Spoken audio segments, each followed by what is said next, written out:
I thought it was only fitting to kick it off with this sample right here. This is how do you pronounce her name? Gap Mangione or something like that. It's called Dan in the Autumn, and Slum Village, Fall in Love. You know, JD. And what's crazy is Sango. I feel like I'm always shouting out Sango. Shout out to him. He had played a track of yours in London, and it was a beat, Bad Nature. Yeah. So that's how I discovered Saba. This is maybe like 2-3 years ago. Yeah, that's funny. Yeah, and you put that out, the what is it, Spare Change EP? Spare Change, yeah. Yeah, and it was like an instrumental, like beat tape joint. And I think it's just tight because, as you know, Soulection is about the beats, it's about, kind of going beyond. So I just think it's ill that I discovered you from that. Yeah, that's funny. That's funny. You damn near like the first person to, discover me via the beat tape. But it's only fitting that, you know what I'm saying? Yeah, I'm actually play that behind us right now. I mean, when I heard this, I was like, yo, who's that? It just hits. And the London crowd, they just go, bro. Nice. So, yeah, man, welcome to the show, Soulection Radio. We have Saba in the building representing the west side of Chicago. Right. Yo, man, how you feeling? You're on tour right now. I feel great, man. I feel great. It's a beautiful thing. Very blessed being, where we are. Absolutely. How many more shows are remaining on this tour? Honestly, I don't know. I think we might be at like the halfway mark.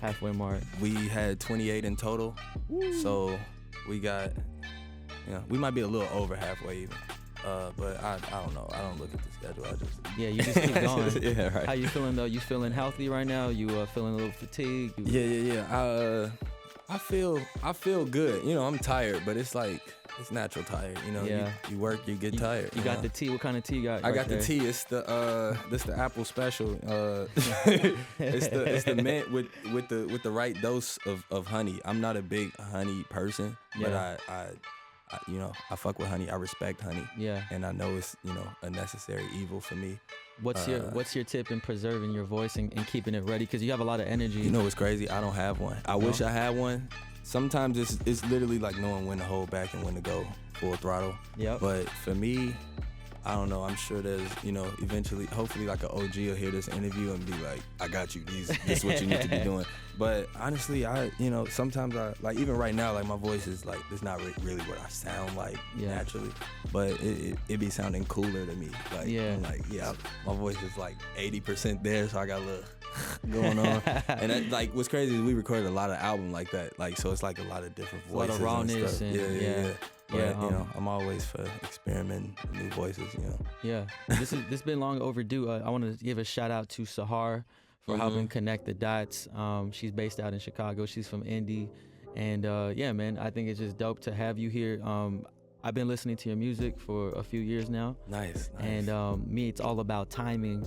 And when I heard "Care for Me," that's when I was like, yo, you just been elevating every release, and I feel Chance has really paved the way for like the younger generation, because you're what, 23, 24? Yeah, 23. 23.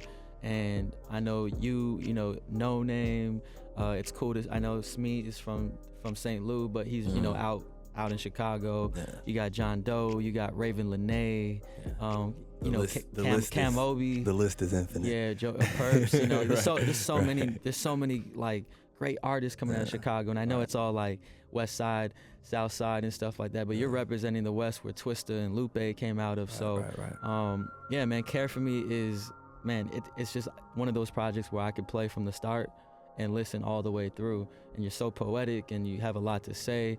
There's some times where it's very emotional, very dark. You've gone through some personal things, but yeah, man, how are you feeling now that it is out? You're obviously touring. I know this is a deep project for you, so like, where you at mentally right now? I think the interesting thing about like making music is like, or making like super like personal music, I should say, is like, it's interesting because it's like I made that. A lot of the music on there was probably made around like last fall and stuff like that, but it's like you hear where my head was at, and it's like I feel a lot better now, but now the music is just now coming out, so it's like I gotta like re-experience a lot of what I was experiencing, and even like performing the songs. It's like, I don't know, it's hella interesting. I feel good. I feel great. I'm really happy with, you know, the release and how things are looking and being how things are going. received very well. Yeah, right. And it's, I don't know, as an artist, it's just like one of those things where it's like, you know, what you're working on is like really good, but it's like when you put it out and people also think that it's like, I don't know, it's like a pat yourself on the back moment. And I don't know, I haven't even really had time to really like soak in the fact that we put out a project, because you're constantly moving. It's like we went on away. tour like a week after we dropped the project, so I haven't had many conversations or interviews or anything like that about it. You know? You bring up a really interesting point that I never really, I think about it from time to time, especially for artists who truly write their own music and are writing what they're living. But it's almost like I don't want to say like an act. You know, when someone's in film and they're reciting or they're involved in this character, they really become the character. Right. You, in this hand, you wrote all this music off of, you know, some deep times that you went through recently, and you get like a bit emotional when you're on stage and you're having to talk about, you know, your cousin, or you're talking, you know, a certain family. And there's still certain songs from the album that I don't perform yet. Oh, really? Yeah. Okay. Because it's too personal. Yeah. I think, you know, I don't know, given, you know, eventually it'll get there, you know, but it's like even certain songs on the album, like as much as I love the album, it's like, it's just tough for me to listen to. And it's just meant for its own space for people to take in and receive. Right. Yeah. Well, another song that I really got captured in with you was There You Go. There you go. You know, I love that one. Nice man. one. That's a sleeper. Yeah, man. Sleeper No, it's a sleeper, but I want to get into that, and then we'll get into what joint do you want to get into? If those who don't know about Saba, they're about to find out right now. What's the song you want to get in from Care For Me right after? I'm trying to think of like one of those like instant fan songs, like Life. Yeah. Yeah, we'll go you can't into listen Life. to that and think I'm weak. Yeah. All right, we got Saba once again. Care For Me out right now worldwide. Apple Music, Soulection Radio, Beast One. Let's go. You just heard Life off of Care For Me, man. Who produced that? You did? I produced it alongside Daoud and Day Day. Okay. That's who did the every track. Every track? Yeah. Yo, that beat slaps, and your cadence. Let's talk about Life. So what do you, obviously it's about life, but like what does it come down to you? Damn, this song is fire. You feel me? Everything in here is very well selected, very timed out, man. That's Soulection for you. Yeah, right. Like I don't know, I started making that song last November, and I just started randomly making a beat, and I did the drums and the doom doom doom doom doom doom doom, and I had that, and Daoud came and played some chords over it, and it was like, damn, like this escalated quickly, you know, like it went from like being like an idea to like a full song. Really What was the first song that kicked off Care For Me? Like, what was the first song you wrote? Care For Me? And you're like, yo, this is gonna become something. I don't know. It was like a real, making the album was interesting because it wasn't like making any of the other albums where it's like, you know what's on the album and you don't. Like, it was kind of like we had been working on songs for like almost a year, but all of the songs that ended up on the album were made like over the fall. Some even is like in the winter. Like, it's like, it was a really short album, like 2-3 months. We did pretty much all of it. The earliest song that ended up making the album was Heaven All Around Me, which is the last song on the album. We started that, I don't know, maybe like June. But it was like, you know how songs go with the drafts and stuff, where it's like a different song, but you know, it ended up on the album. Yeah. Busy, Sirens, one of those were pretty early on. And you know, it just morphed through so many songs. Sirens. What's your favorite song on the album, and what's your favorite song to perform? Honestly, it's so. It's depend on the crowd. It's hard. Yeah. I really like when I press play on a song on the album, I play the whole thing. Like, it's like almost like a cassette or something, like where you just started and you know. But I don't know. My favorite song to perform right now might be Sirens, actually. Sirens, because that's like we do that in the beginning of the set, and it's like a nice little test to see where the crowd. Like, you can gauge the crowd. You can gauge the rest of the show just off how that song goes. But yeah, just performing these songs it's fun because it's so different than any of my other shows. Like, doing a lot of bucket list stuff. It was like, you know, a standard rap show, but you know, with like the energy like made everything. But this time it's like I get to make like I get to control the energy a lot more. Like I get to make people uncomfortable at certain point, like intentionally, you know, I get to have pauses and like moments where I just have to, you know, like because the music is so emotional where I get to like really evoke that emotion on stage. And that's something that I never really got to do like with Bucket List, because it was like, you know, it was fun. It was mostly fun stuff. And some of the stuff is like really serious. But just in terms of the show is always like a good celebration, like kind of moment. But this show is like, it gets intense, and it's like, you know, like, I don't know, like living that every night is like, it's crazy, but it's a really beautiful experience, you know? What do you think has been your biggest like improvement as an artist from your previous work? Like where do you feel most confident? Like what areas in your music and your creation process? I like this question, but I you know, you gotta answer this right, because I don't want to get on my high horse. But man, like making music, like I really love it, and I really do in my head make the music that I want to hear. So to myself, I'm the greatest artist of all time, you know, on some Kanye. That's how it should be. Yeah. But like really, like, you know, like the music, the production, the lyrics, the feel of the music, like everything I feel like improves just as I, you know, go on through life. Like it's like, and then not playing it safe necessarily. Like it could have been, you know, we could have easily put out like another Bucket List or something like that, or another Comfort Zone. Or, you take it to another level.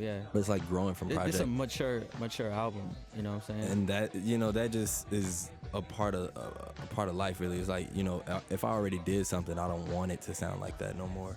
And that's the whole point. Like a lot of people, you know, I don't know. I think just as a fan of an artist, it's like you always want something from that artist. You know, what made you like them in the first place. But I think with me, I want it to be a journey, you know, from project to project, where, you know, like you like this, now here's a completely different, you know, something completely different. But I don't know, man. I'm a really big fan of myself.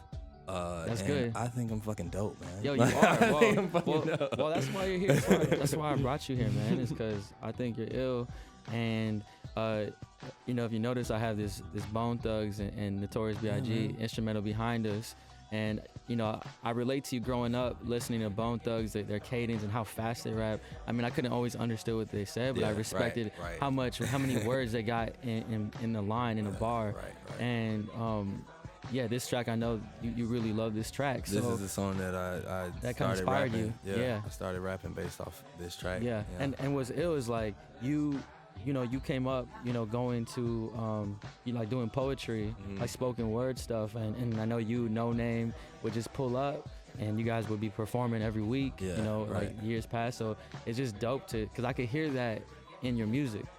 You know what I mean? Like you know how to hit these pockets, but you're not just saying like random things. You're saying like you have a lot to say.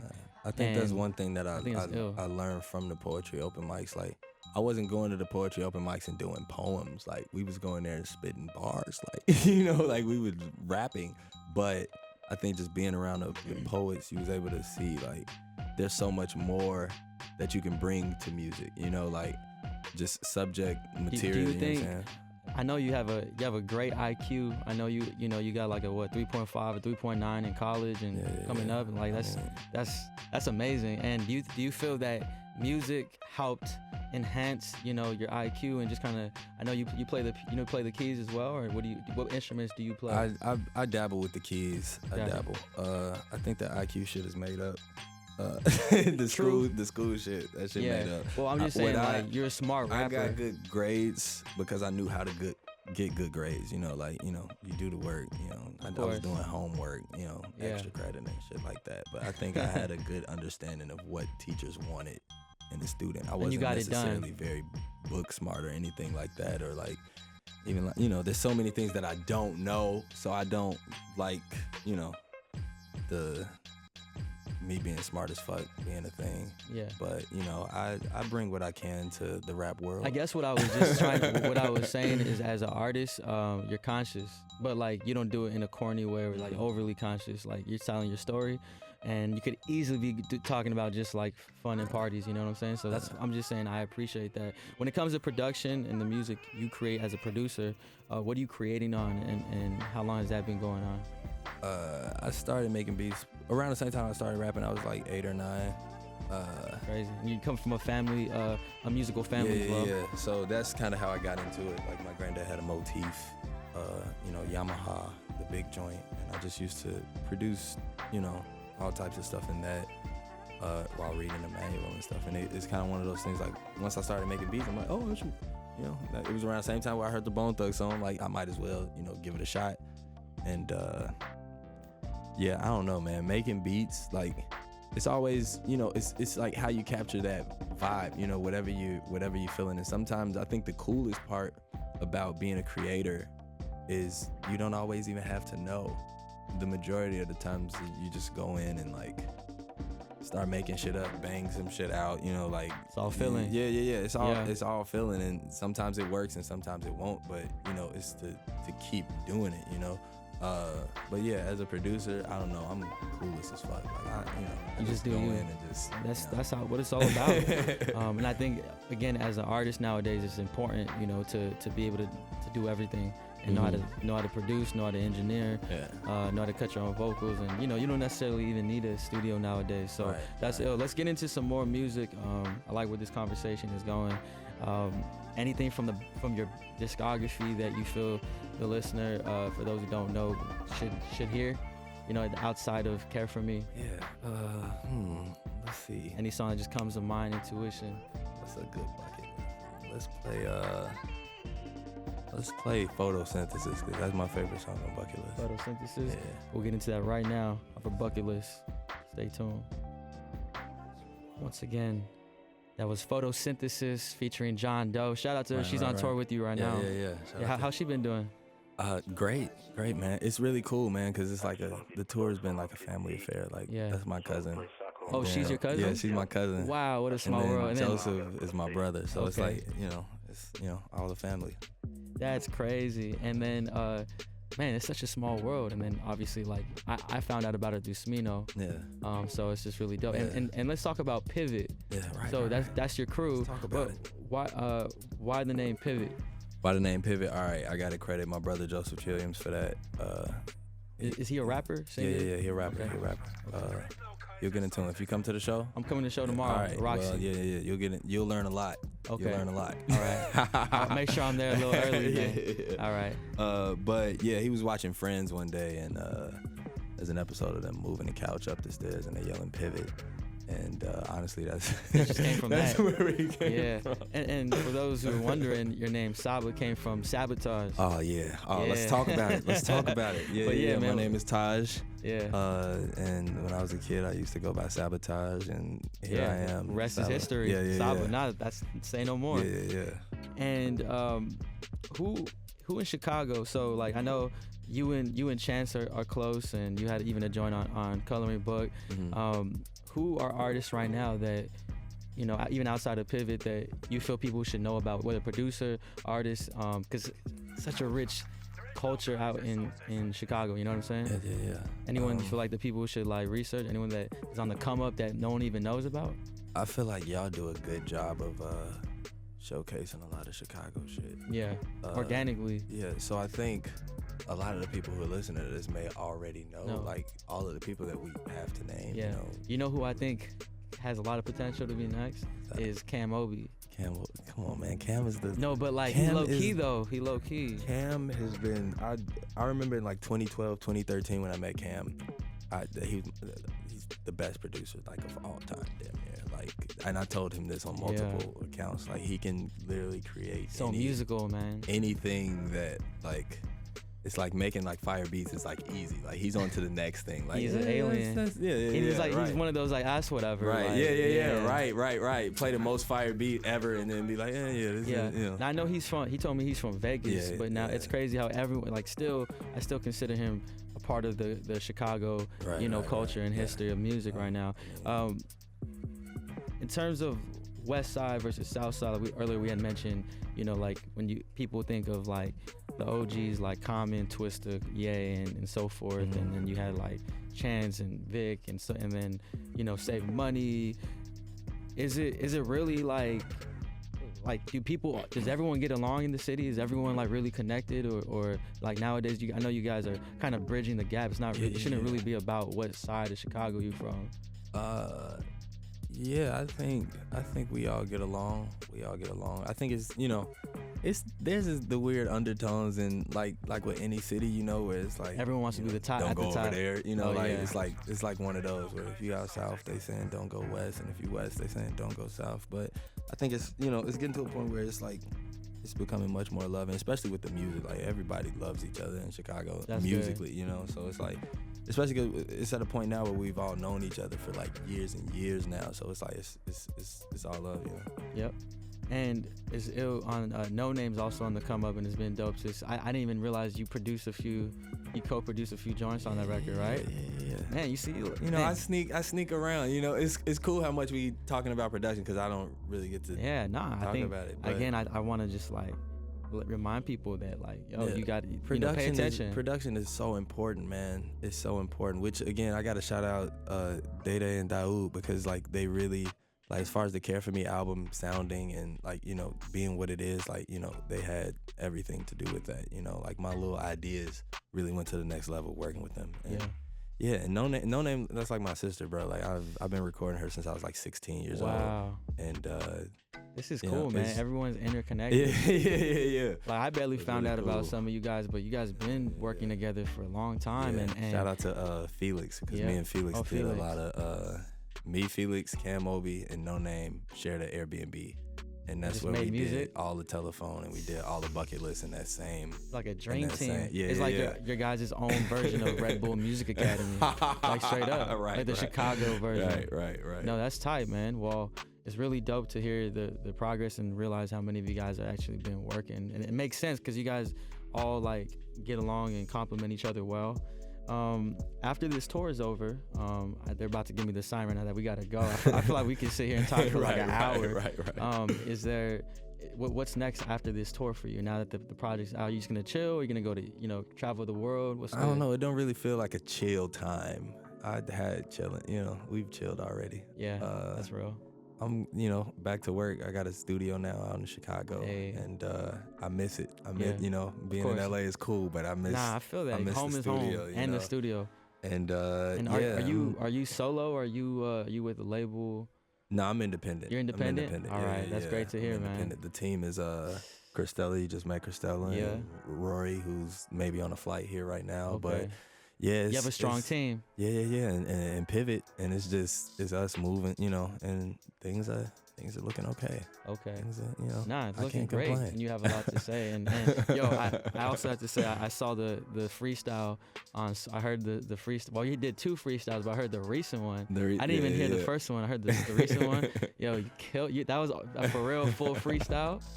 Fuck no. Who freestyles, bro? Who does that? I don't know, man. I would never trust myself in a million years to get on real. Sway in the morning and do freestyle. A full freestyle. Yeah. But you were going. What song? Like that was a crazy song. It's one of those things where it's like you're not nearly as prepared as you expect to be. So it's like there is a free element to it, but it's like you got to be at least a little prepared, man, like going on Sway. I wish you could go off right now, because man. You killed it, bro. Bro, I'm trash at freestyling, bro. I'm gonna be honest. Still, I know a lot of your fans listening to this gonna be like, nobody freestyling, real hip hop shit. Yeah, but at least you could have lied and been like, nah.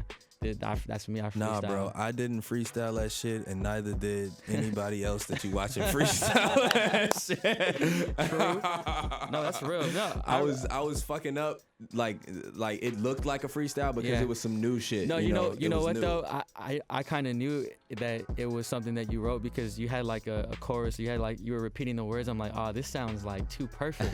but like your cadence was so tight. Like you were rapping so fast. I understood every word that I was like, man, this guy is crazy. Bro, going into freestyles like that is crazy because you don't know what beat they're gonna play. Yeah. So it's like you might think you're prepared, but then they play some completely different shit. How long did it take you to realize that you like a beat? How many seconds? I'm one of those people that like to be in the room from the ground up. So I like all of the beats that be like made for like in the room. Yeah, so you like, were like the experience, like making the shit in front of me. Like I'm like, you know, we gonna make the shit tight. Like add, you know, maybe try a different sound or So something like if that. somebody Like, sent you a pack, like it's cool and all, but you rather just build something from scratch. it's hard to listen to unless it's like the most fun, unless it's like unless Cam Obi, you know, Cam Obi would be a pack, you know. But it's hard to do the email thing. But also people don't really work with me like that, so I'm not even speaking from a place of experience. It's like random people email me beats and shit, and it's just hard to, you know, I gotta be just bored or something. Check it out. Yeah, man, I'm getting all sorts of cues right now that we got to get out of here, unfortunately, because we can keep going. But man, I want to thank you for coming through. I feel like this is gonna be a serious, and you know, as you keep progressing as an artist, like we definitely gotta get you in. We have a Soulection experience, which is our version of a festival, and you know, it's like some of the best attendance you could have, you know, people who really study the music that will be there. Nice. And I definitely want you to be a part of that. Hey man, and have your people reach out to my people, and no, it'll be me reaching out. I reach out when it comes to that stuff, man. I really take pride in reaching out direct to the artist. Nice. The radio show is a pathway, the foot in the door, and then after that it's like it's all family, you know, it's all like nice. Great relationships. So when it comes to that time, you know, and even like releasing music, so we're watching and we're fans of you. Appreciate and yeah, man, best of luck on the rest of this tour. Stay healthy. Thank you. Try to eat 3 times a day. You know what I'm saying? Because I know how it is. Try to sleep at least 4 hours at the bare minimum. Right. And yeah, man, you'll be back. So thank you again, once again. Yeah, thanks for Care for me, man. Out right now. Any last word? Hey, you did it, man. You did it. That was a great exiting speech. And yeah, man, love, man. I appreciate you for having me, man. 100. All right, man. Joe K, Soulection, Saba, West Side of Chicago. We signing out. Oh, actually, no, we are not signing out. Yo, as a tradition, you gotta actually do a couple of songs. You down to like do a little stripped down version of some joints from Care for Me? Yeah, you gonna do those? Of course, those? Man. Let's get it, man. What songs you think you can hit us with?